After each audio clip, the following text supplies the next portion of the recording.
Today we're diving into a topic that's super important for anyone thinking about buying a home. 4 overlooked reasons why you might suddenly find yourself unable to afford your home after you buy it. Yes, it happens more often than you think, and it's crucial to be prepared. All right, let's jump right in. The first reason we're going to talk about is property tax increases. Now, we all know taxes are a part of life, but when it comes to property taxes, there are a few things that can really catch you off guard. First up, let's talk about putting down less than 20% on your home. When you don't put down 20%, you may end up with something called an impound account. Lenders view borrowers with less than 20% down as riskier, so they will require you to have what's known as an impound or escrow account. So let's quickly go over what this is and how it works. An escrow account is an account that holds the funds you need to pay your property taxes and homeowner's insurance. It's not an account that you manage directly. It's simply a holding account that contains the funds you pay every month to ensure your taxes and insurance bills are paid. By consolidating these payments into your monthly mortgage payment, you only have to worry about one bill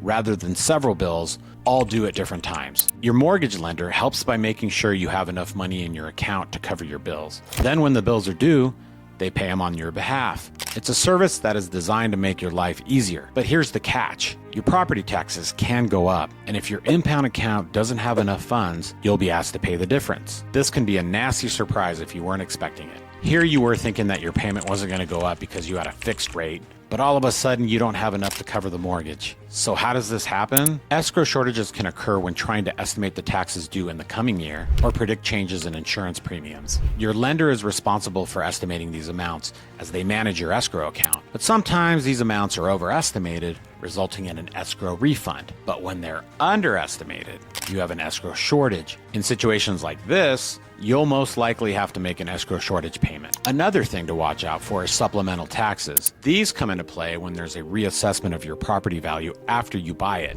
Let's say you buy a home for $500,000, but the previous owner was paying taxes on a $300,000 or $400,000 assessment. The escrow company will use the previous homeowner's property taxes as a gauge, but they may have lived in the property for quite some time and have low property taxes, or they may qualify for certain exemptions, which lowers their property taxes. Once the county reassesses your property, you'll get a supplemental tax bill for the difference, which you are required to pay. This bill comes in the mail rather quickly, within 2 to 3 weeks after closing, or it could take months depending on the workload of your county. The county does want their money, so I am sure it will come sooner than you expect. And if you're buying a new construction home, there's another wrinkle. Often the land is assessed separately from the home itself. Initially, you might only be paying taxes on the land value, but once the home is built and reassessed, your property taxes can shoot up significantly. So always budget for these potential increases to avoid any nasty surprises. So I always tell my clients to keep this in mind when buying a home and not to spend the maximum amount of home that they're qualified for, because undoubtedly these are the things that will bite you in the behind. If you qualify for a max of $500,000, don't buy that home because you'll be spending all your money on the mortgage. You want to be able to save some money for a rainy day, so to speak. Now let's talk about HOAs. They can be a blessing or a curse, depending on your perspective. But one thing's for sure, those fees can increase and it can literally impact your budget. There are several reasons why HOA fees might go up. One common reason is maintenance costs. If your community has shared amenities like pools, gyms, or parks, the cost to maintain these can increase over time. Maybe the pool needs repairs or the gym equipment needs updating. All of this costs money, and that money comes from your HOA fees. Another reason is reserve funds. HOAs are required to maintain a reserve fund for major repairs and replacements, roofing or repaving roads.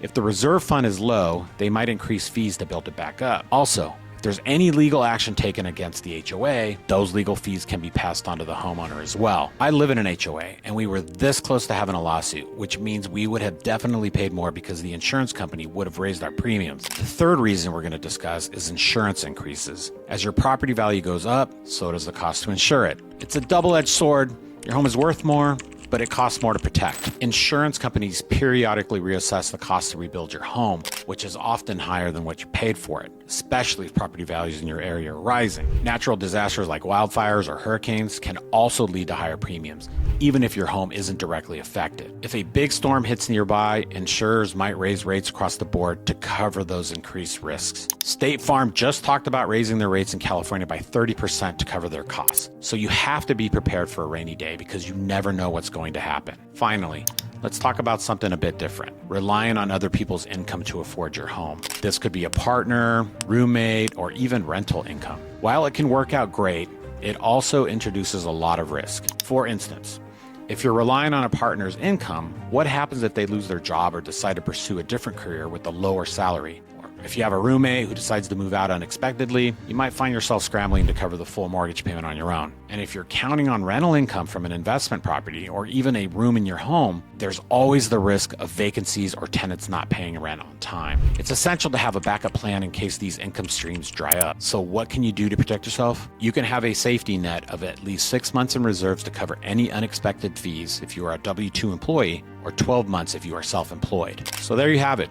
4 reasons why you might suddenly find yourself unable to afford your home after you buy it. Property tax increases, HOA fee hikes, insurance premiums going up, and relying on other people's incomes are all things to keep in mind. The key is to plan ahead, budget for potential increases, and always have a financial cushion to fall back on. If you found this video helpful, don't forget to give it a thumbs up and subscribe to the channel for more real estate tips and advice. And if you have any questions or personal experiences to share, drop them in the comments below. I'd love to hear from you. Thanks for watching, and I'll see you in the next video.